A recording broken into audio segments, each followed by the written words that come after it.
Hi guys, welcome back to Till Vacuum Do Us Part.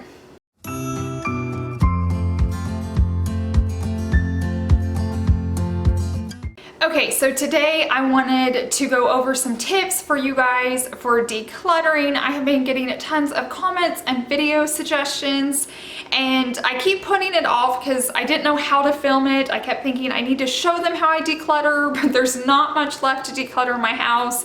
And when there is, I'll definitely throw that into a vlog or day in the lifestyle video.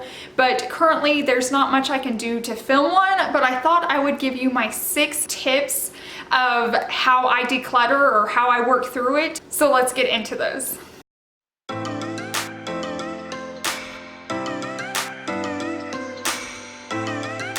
Tip number 1 is be ruthless. Like when you're ready to make that change and clear out all the clutter that's in your head and in your home, then be ruthless. If you don't love it, need it, or use it, it is gone.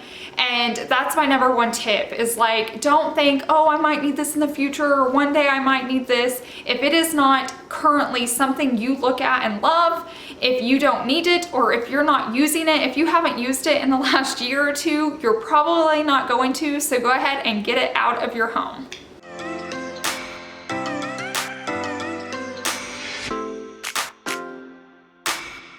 Tip number 2 is go room by room. I know everybody loves the KonMari method, and there are things I love about her program, but the idea of like starting with clothes and pulling out my clothes and Chase's clothes and Savvy's clothes, like literally makes me almost itch. Like to me, that's overwhelming. To me, that's creating even a bigger disaster than you're already going to have anyways. Decluttering is one of those, it always gets worse before it gets better, but I like to do it room by room. So pick a room and like say I could start my beauty room because that's where my clothes are, and go through all my clothes and then go through all my paperwork. Like cover all the categories that like KonMari suggests, but do it room by room. I feel like, because I feel like it's easier, you can maintain it, and then you see the progress. So then when you're finished covering that room, that thing's done and you can see you're making changes, and then you can move on to the next one. Now, if it is something like paperwork and you want to like condense it down to one room, then you could incorporate all the paperwork. But when it comes to like clothes and personal items and stuff like that, do not mix it in. Like, if I'm gonna let Chase go through his closet, I don't need to do it without him, and I don't wanna be going through mine when he's going through his. So like I said, room by room really makes things so much easier.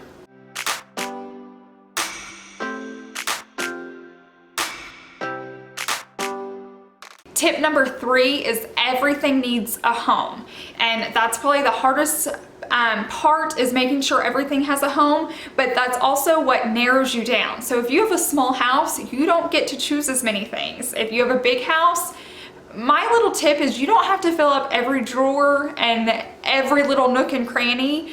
But if you have something that you absolutely love and there's not a home for it, then you're gonna have to find something that you love less to replace it with. And that'll really narrow things down. Like when you have a small house, our last house was really small, and this house isn't, you know, guys, it's under 2,000 square foot, so we're not in this huge mansion. So I have to be very careful with the items that I bring in, and if it does not have a home, it does not stay. Because when I go to clean up, or if Chase goes to clean up, or Savannah cleans up, if everybody knows where those items belong, and if every item has a home, then people can help you pick up. But if Chase came in here and there was just clutter, no place to put it, then you just keep moving it around. You're gonna clear one room out, but you're gonna put it into another room, and then you're gonna go into that room and put it into another, and then you just create this like drama filled process, and at the end of it, nothing's done. So make sure everything has a home.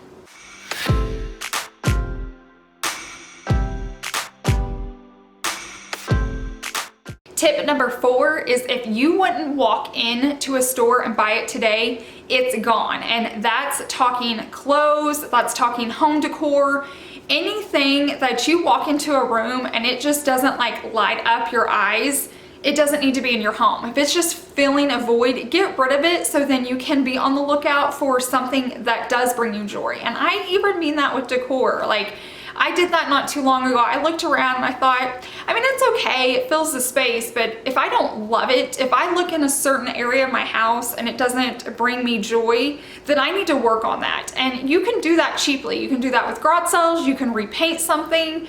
I totally start redecorating by the items in my home, and I rearrange things around, and then I figure out what I need to fill the space that's lacking.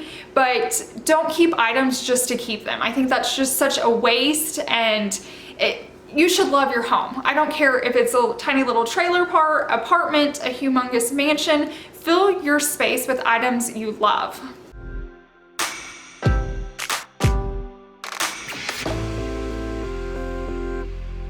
Okay, my tip number 5 is just a little motivation tip. So if you're having a hard time getting started and you don't know where to begin and you don't even want to walk into a room to start the whole room yet, I always heard of start with a trash bag, and you can choose what size that is. If it's a Walmart sack, if it's a big black trash bag, anything, pick a sack a day and fill it, and you can choose what you're gonna fill it with. Maybe for a while you need to just go around for a week and every day fill up a Walmart sack full of trash. Maybe you just have paperwork or newspapers or magazines or, you know, holes with socks.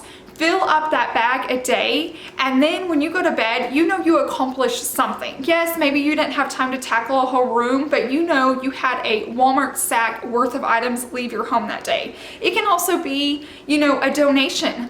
Just go around and pick up a whole bag's worth of donation that you're gonna drop off or Goodwill or Salvation Army or whatever your choice is of donating.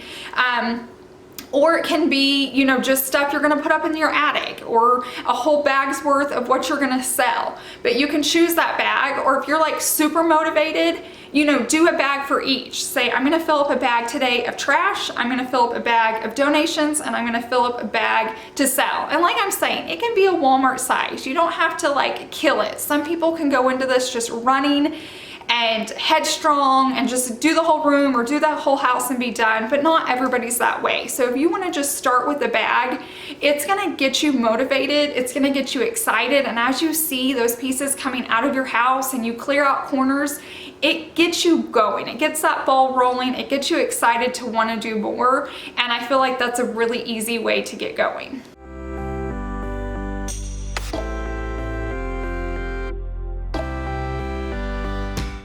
And tip number 6, which is my final tip, is to have a garage sale. It will get you motivated to start going through your house, to start clearing the clutter. Set a date, put it in the ad, put it on Craigslist so you know you have to follow through.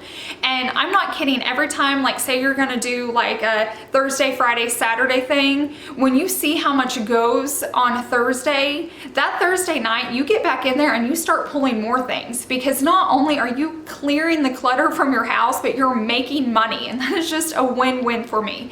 And when you clear clutter from your home, it clears the noise in your head. Like, I don't know how to explain it, you have to do it to experience it, and it just makes life easier. Like, you guys always look at my home and think it's so clean, and it is clutter free, I will give you guys that, but it's still dirty, but it tricks the eye. When you guys see it, you think, oh, there's no clutter around, her house must be clean. You don't see the paw prints and the footprints all over my floor, and my white rugs get dirty, and my kitchen countertops have crumbs on them. So yes, it's clutter free, but it's not clean. But when I need to clean it, it's super easy because I'm not having to move tons of items to clean an area. I don't have to clear off my cabinets just to wipe them down. Like, all I have to do is take a rag and wipe them down. If I have to put a few things away, I know exactly where they go. So it just like creates such a peaceful and calming place to live.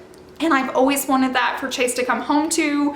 I don't want him to have a crazy busy day at work and then come home and not be able to get into bed because it's full of laundry, or not be able to eat at the dinner table because it's full of paperwork. Like, I want a calming, relaxing home for us to enjoy, and I want us to love coming home.